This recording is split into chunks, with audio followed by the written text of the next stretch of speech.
స్వీకారం చేసిన తర్వాత యోగి ఆదిత్యనాథ్ లోక్సభలో మాట్లాడుతున్నారు. లైవ్ చూద్దాం.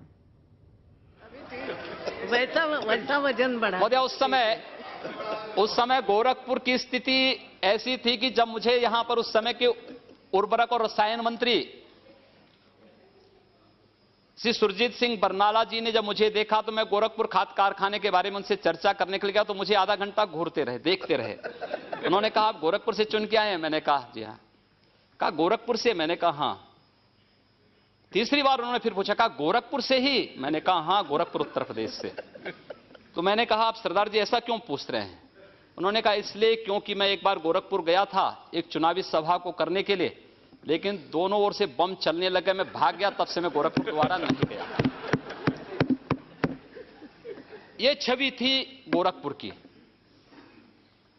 मुझे बहुत धक्का लगा इस बात को सुनकर के कि हमारे शहर के बारे में, हमारे जिले के बारे में लोग इस प्रकार की बातें करते हैं।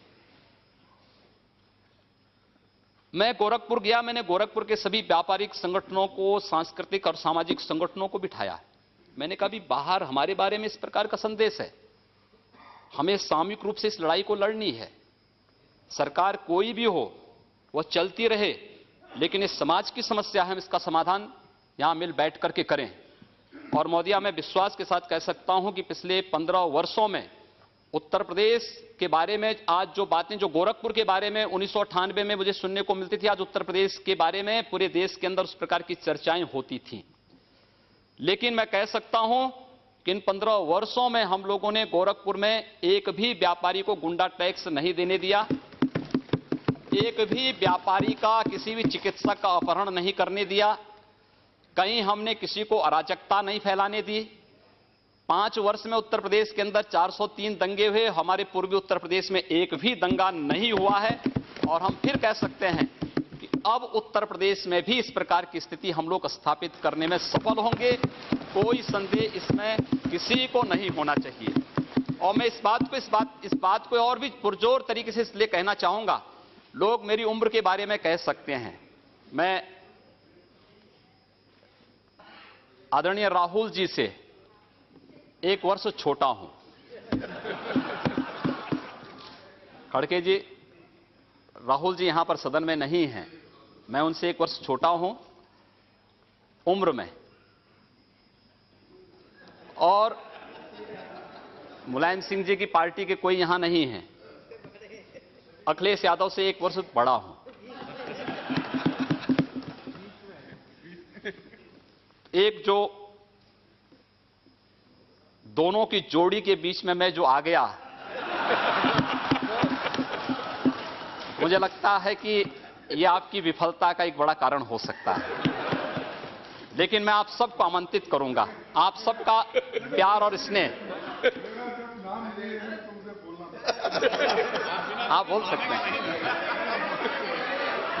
अरे क्यों? अरे मेरा नाम रखो। आप बोले ना। बोले।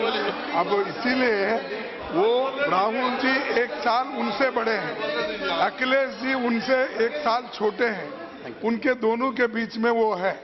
लेकिन अब आप एक बार आप अधिकार में आए हैं, वहां के चीफ मिनिस्टर बने हैं, आपको बधाई देता हूं। लेकिन आप इस स्टैंडर्ड को मेंटेन करो।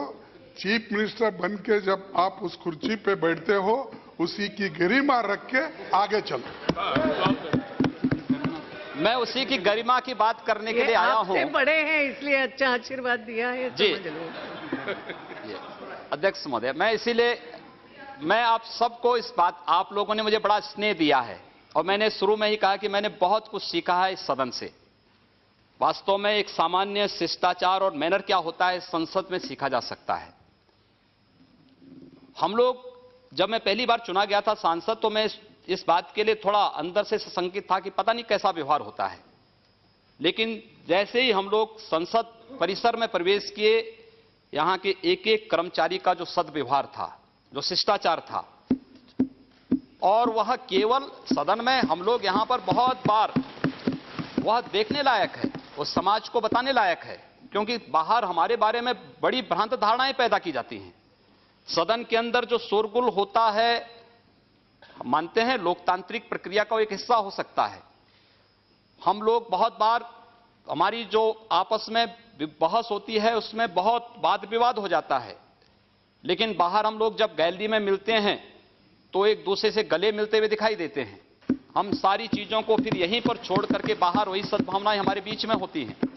और मैं इस सब से इसीलिए आप पूरे सदन से मैं इस बात को कहना चाहूंगा कि हमारी पार्टी ने, हमारे नेता ने मुझे जो दायित्व दिया है, मैं आप सबको आमंत्रित करूंगा उत्तर प्रदेश में।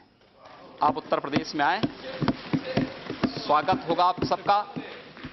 उत्तर प्रदेश आदरणीय प्रधानमंत्री जी के सपनों का प्रदेश होगा, देश का उत्कृष्ट प्रदेश होगा,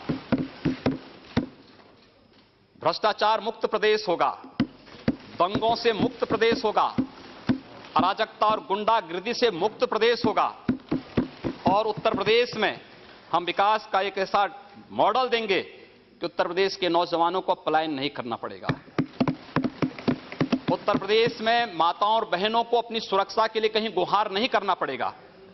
और यह कार्य वहां पर प्रारंभ आप देखिए अवश्य। और मैं आपको खासतौर पर खड़गे जी, आप तो यहां पर नेता के रूप में हैं और हम आपको सादर आमंत्रित करेंगे। मैं पूरे सदन को आमंत्रित करूंगा कि वह उत्तर प्रदेश में आए और उत्तर प्रदेश में आप देखते रहिए, बहुत कुछ बंदी होने जा रही है वहां।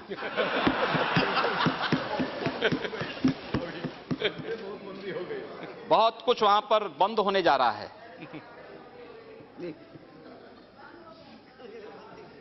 अध्यक्ष जी, आपने भी हम लोगों को बड़ा स्नेह दिया है इस सदन में, और आपने जिस कुशलता से इस सदन को संचालित करने और इस सदन में आने वाले नए सदस्यों को अवसर देकर के आगे बढ़ने का जो अवसर दिया, एक मंच